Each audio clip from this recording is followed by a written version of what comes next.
আজকে আমি খুব কিউট সুন্দর ছোট্ট একটা ক্যানভাস পেইন্ট করব। এটা মেবি বোহো বলে। বোহো আর্টেরই একটা ফর্ম, যেটা আমি আগে পেন্সিল দিয়ে এঁকে নিব এবং তারপরে আমি এটাকে রং করছি। এটা খুবই সিম্পল আর খুবই ইজি। যারা আর্ট পারে না বা যারা আর্টের সাথে ওইভাবে যুক্ত না, তারাও এটা করবে। এটা যে কোনো জায়গায় করলে এত এত সুন্দর লাগে। আর এটা মনে হয় যে এতগুলো কালার দেখে যে কালার ফর্মের সাথে একটা খেলাধুলা। তো আমি ওটার মতো করে আমি এবার সেম টু সেম ওটার মতো করেই আঁকবো, কোনো 19-20 কিচ্ছু না। ওটা যেরকম ছিল ঠিক এটা ওইভাবেই এঁকেছি। মানে আমি নিজের মতো করে কোনো কিছু চেঞ্জ করি নাই, কালার ফর্মেটও সেম রাখবো, আমি নিজের মতো কোনো কিছু অ্যাড করব না। তো আমি সেইভাবেই রং করছি।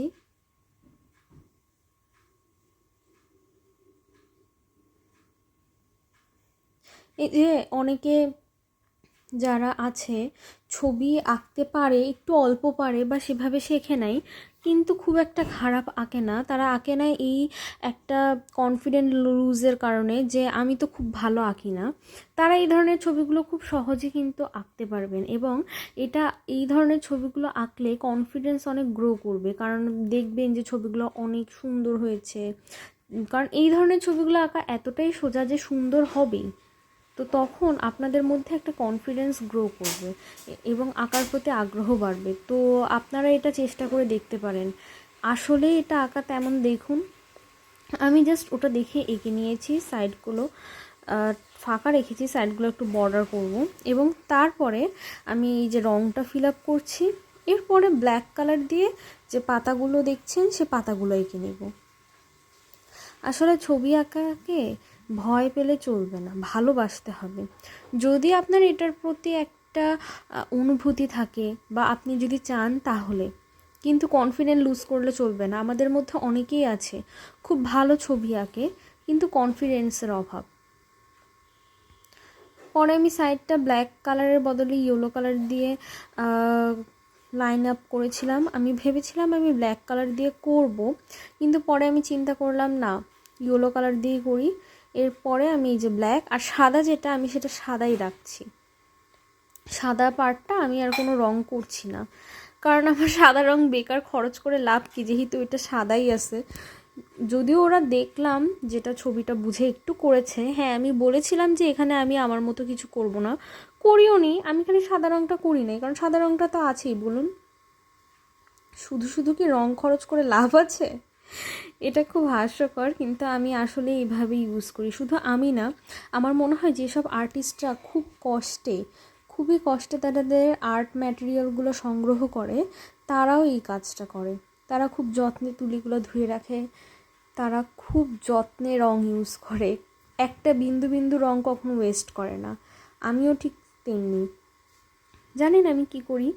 আমার যে রঙগুলো, আমি তুলিগুলো যে ধুই বাটিটাতে, সেই রঙগুলো দিয়ে আমি কি করি, সেখানেও কিন্তু তলানিতে একটা রং জমা হয়। সেটা আমি আপনাদের সাথে আরেকদিন শেয়ার করব, যে আমি কিভাবে আমার রঙগুলোর একটা বিন্দুও নষ্ট করি না।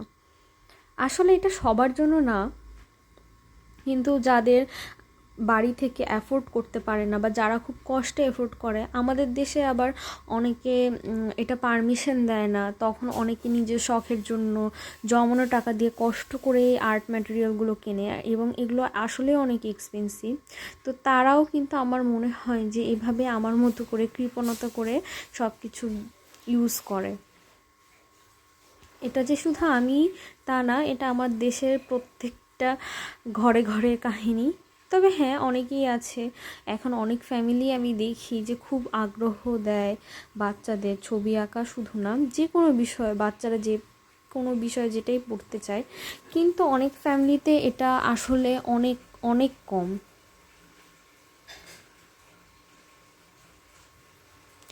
এবং সত্যি বলতে যত দিন যাচ্ছে এই জিনিসগুলোর যে দাম এত বাড়ছে, আমি একটা ছোট ক্যানভাসই যে দাম নিয়েছে, মানে, কিন্তু কি করব, নিজের শখের কাছে যে নিজেই হেরে যাই। নিজের শখের কাছে এই টাকাটা আসলে কোনো অ্যামাউন্টই না। এটুকু যদি পূরণ করতে না পারি নিজের শখ, তাহলে আর কী লাভ বলুন? টাকা তো আসবে যাবে, কিন্তু নিজের শখ কি আসবে যাবে? নিজের শখ কখনোই আসবে যাবে না। তাই আমাদের সকলের উচিত নিজের শখগুলোকে সম্মান করা, পূরণ করা, এবং ফিউচারে কোনো দিন করবো, ঠিক আছে এখন করতে পারছি না, পরে করব, এই ধারণাটা থেকে বের হয়ে আসুন।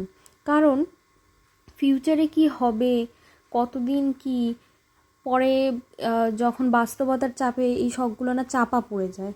তাই যখন করতে ইচ্ছা করছে করুন, যদি পারেন নিজের মতো করে করুন, পারলে আমার মতো কৃপণতা করে করুন, কিন্তু যাই করুন আপনারা খুশি থাকুন। নিজের খুশিটাই আসলে সবচেয়ে বেশি গুরুত্বপূর্ণ। তাই যেভাবে করুন, যাই করুন, আমার আশা আপনারা খুশি থাকুন। তো আমি এভাবে পূরণ করলাম। এখন এটা আমি শুকাতে দিব এবং তারপরে আমি এটাতে বার্নিশ করব, এবং বার্নিশ করার পর এটা দেখতে ঠিক এরকম লাগবে।